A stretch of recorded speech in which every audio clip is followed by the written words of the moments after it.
Chris Sims, former NFL quarterback, a Pro Football Talk Live co-host with our friend Mike Florio, NBC Football Night in America analyst as well. Chris, we start with the most important question that you will face this weekend. When's the last time you went to Hooters? Gosh, it's been a long time.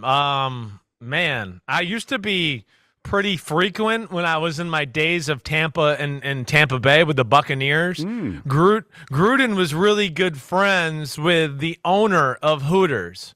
So we usually had like a card in our locker some point during the offseason that gave us free Hooters.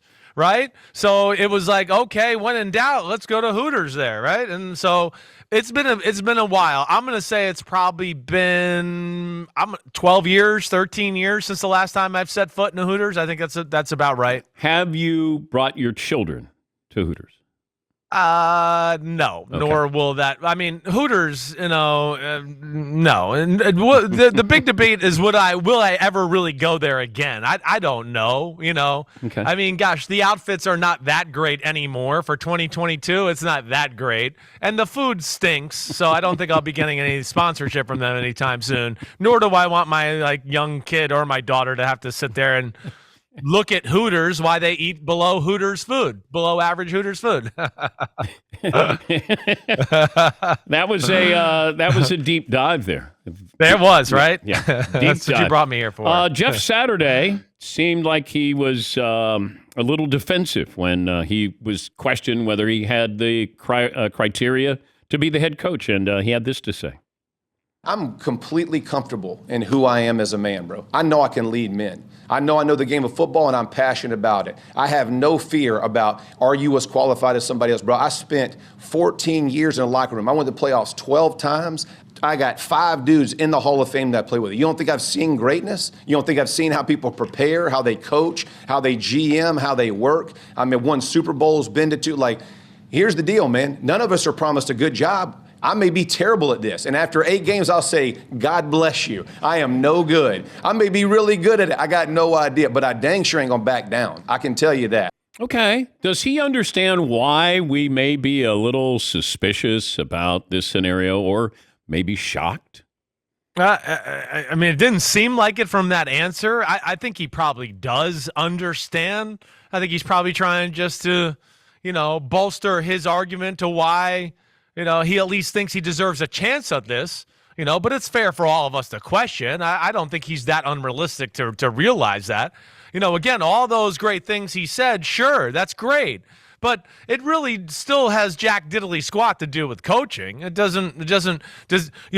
so now you've never organized a practice schedule in your life. Now you have to do that every day, let alone organizing a bunch of other issues. And now you've never held a meeting and had to go over how's our game philosophy going to do, offense, defense, how are we going to do this, and this is where. So you've never done that before, let alone now you're in the game and you've never managed situations. And okay, you've never really even taught a position group in the NFL. So that's where, we all question that, right? I mean, that's the big thing. I know he can lead men.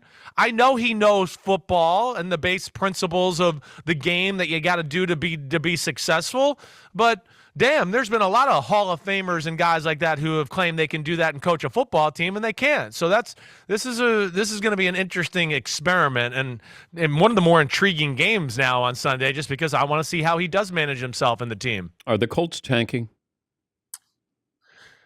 I mean, I don't think it's like managerial tanking. I mean, maybe I don't think they are. Wait. Do you think that Sam Ehlinger should be the starting quarterback over Nick Foles? I think it was worth the shot to see if they're at least he's the guy. We know what Nick Foles is. But they said the rest of the season. Do you think Sam Ehlinger is a better quarterback than Nick Foles right now for this team? No, probably at this moment, no. Could it be maybe another week or two down the road? He could be. Again, I think the problem here is when you take the team as a whole, right? Nick Foles is going to go into the same problems that Matt Ryan is. Not a big arm, can't move in the pocket. They can't protect. He's going to get hit a lot, right? So Ellinger at least has some movement ability, some quarterback design run. He's a big, thick, strong guy. That didn't help him. He got sacked 9 times against the Bengals. Well, I get it. I mean, nothing's going to help them, period, against the Patriots last week. You're right. They got issues. I mean, their offense, it stinks. They misevaluated the strength of their offensive line and how good it was going to be again. So, yeah, I mean, I guess to your question, they'd be a little bit better with Nick Foles, but I understand them going with Sam Ellinger. And honestly, with Jim Irsay here, I think he thinks he might be finding, like, a diamond in the rough here. As far as, like, he might be onto something. It doesn't feel like he was like, let me pick the worst possible candidate to tank. I think he's going like, I think I'm going to bring something into the game that nobody's ever seen before, and we're going to shock the world. That's what it feels like, at least, just from some of the statements they've made. Yeah. Hey, I think it's great that he has no coaching experience. I think that's great. Right. He's not going to coach in fear like these other coaches do in the NFL. We're talking to Chris Sims, Pro Football Talk Live co-host. How would you manage an injury that Josh Allen has? If you're Josh Allen, can you play differently? Not really. I mean, it's like, he doesn't know any different than let me unleash that ball and throw it 100 miles per hour or throw it, 70 yards down the field. This is totally going to just be on the feel of that elbow. Can you shoot that up? You can shoot it up, but you can shoot it up. You definitely can. But again, you don't want to shoot it up to the point where if it's so inflamed and bothered that you're making it worse as you're shooting it up and it's already got an issue and now you don't realize it's hurting because you've shot it up, and that's when, oh no, something doesn't feel right. Oh damn, I tore that nerve or that ligament. So that's what I think you got to be worried about with this one. This is not the type of thing you would want to shoot up. And again, I don't have much experience with this one, nor can I really say I know anybody through my history.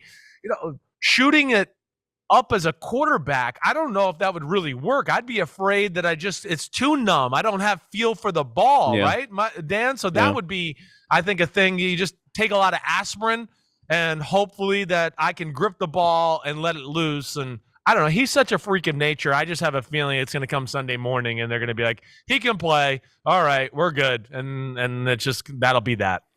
Cowboys go to Lambeau. Yeah. And I keep waiting for Aaron Rodgers to be Aaron Rodgers. Yeah. Should I stop waiting for Aaron Rodgers to be Aaron Rodgers? Yeah, you should. You definitely should. It's something I've been really kind of beating into my podcast really from week one. It really reared its ugly face against the Minnesota Vikings. I think we even talked about it last year, Dan, when we did the quarterback rankings in the offseason. And when I went back and watched him at the end of last season and the way he played against the 49ers in the playoff game. It's ultra conservative.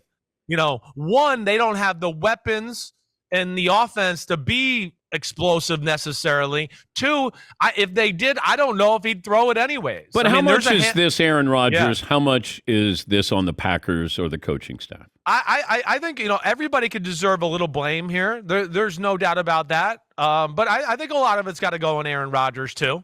I mean, he's Aaron Rodgers. We watch clips every week of going, wait, the pocket's fine. There's people open. Throw the damn ball. I don't know what we're doing. So there's too much of that. And then, last week, of course, they were bad interceptions. They weren't like, oh, man, he got a little unlucky. It was like, no, you threw the one off somebody's helmet. The next one, you threw it like 5 yards too short to Bakhtiari.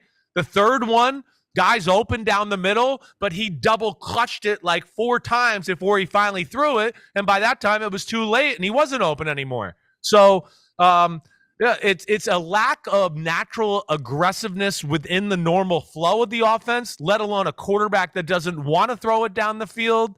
And, the defense is good. It is very good. It's not dominant and doesn't make a ton of plays to help them get the ball back all the time. I don't expect them to win this weekend with the Cowboys rolling into town. Sell me on Thursday Night Football, Carolina against Atlanta. Well, Atlanta's not dead, right? I mean, they're not. We see, I mean, again, with the NFC South, I'm still going to pick the Bucks to win it. But I think, like, we see the Bucks are what they are. They're not going to just dominate football anytime, soon here. Every game is going to be a struggle for the Tampa Bay Buccaneers. So the Falcons are going to be able to hang in here. I'm very impressed, again, with Arthur Smith. The second year in a row, he's got that Vrabel-ish quality about him where he knows what to do on a weekly basis. Wait, this is what we got to do this week to win. He knows exactly, what his team is, and he doesn't, have any disillusions about that. So they play within that framework, a lot like the Giants in a lot of ways, manages the game the right way, that way. So I think that's what you're looking at. Is this a Falcons team that can continue to hang around and be annoying? And then the Panthers, there's not much to look at there other than let's see if they can maybe make some exciting plays and keep this fun like it was a few weeks ago. Do you think Baker Mayfield will be a starting quarterback ever again? I'm going to say yes at some point, but I think we've seen now the journey might be, it might be a little while. He might be at the point where next year, he's relegated to a backup and he's going to have to wait his opportunity. But I do think he still has starting caliber skills as a quarterback. It's hard, It was a hard situation he was put in, and as you watch a ton of football, the Carolina offense, it doesn't got much to offer. It's not that great, and it's underwhelming X's and O's and creativity to go with it. So that's an issue. But yeah, eventually I do think he'll get a chance again and be a starter. The Niners are favored by 7 Sunday night against the Chargers. Yeah. That's a big number. It's a big number. I understand it. Two things. 49ers, the offense, this is the first time we're going to see the Deebo Samuel, Christian McCaffrey full unveiling. The Chargers can't stop the run. They don't have enough big people in their defense. And now you got to play this group and the way they run the ball with Shanahan unveiling, tricks all over the place. Ooh, that's scary. And then, the other amazing thing about the 49ers is number 1 defense in football. And what have they been missing? Like 3 or 4 of their best players on defense for most of the year. Yeah. That's what's amazing. The 49ers, to me, Dan, are one of those teams that I know they're 4-4 right now, but I think when all said and done, we're going to put them in the class of the Eagles, the Cowboys, the Bills, the Chiefs as one of the better teams in football. I do. I think they have that type of potential. And what also that I understand this 7-point spread, the Chargers, can we get some game planning? Can we get some shots down the field? We got a quarterback that's got the greatest arm, one of the greatest arms in the history of football, and all they do is throw it 4 yards, right? I know they got the old coordinator from the Saints, and it's the Drew Brees offense, but okay. Can we draw a few plays on the dirt to throw the ball down the field, or do we just have Justin Herbert throw every ball 5 yards and he's got to smash it in there between 2 guys for a 5-yard gain? That's where I think the 7 points is, and that's where it's scary. And I would think the 49ers are going to cover that spread, honestly, Dan. Let me go back to the Packers before I let you go. Yeah. They've lost 5 in a row. Right. Give me the scenario where Jordan Love becomes the starting quarterback. Gosh, I would think they'd have to kind of lose the next 4 down the stretch and go to 3-9. I'm not even sure if they'll do it then. I don't know. Would you?